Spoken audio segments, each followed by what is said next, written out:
Atlanta Plugged In starts now.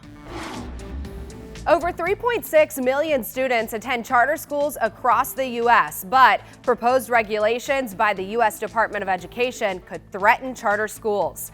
Joining us today to share why parents should be concerned is Debbie Vinny from the National Alliance for Public Charter Schools. Welcome, Debbie.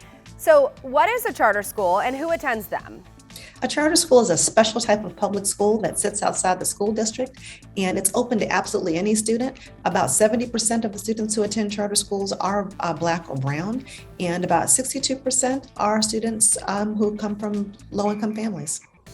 What proposed regulations are threatening charter schools?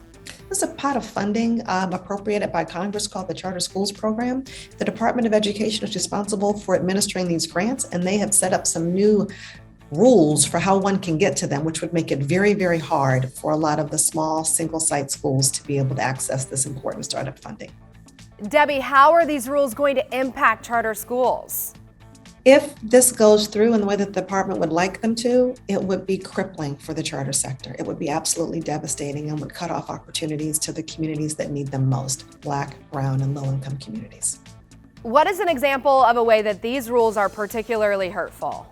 So one of the ways that it would be hurtful is when a new charter leader is trying to start up a school, they would actually be required to have a school building. And most charter schools are not able to find a building before they have startup funding. So the purpose of the startup funding is to get the school building.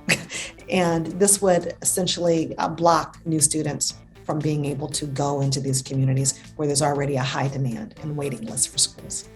Thank you so much for joining us, Debbie. For more information, visit discovercharters.org.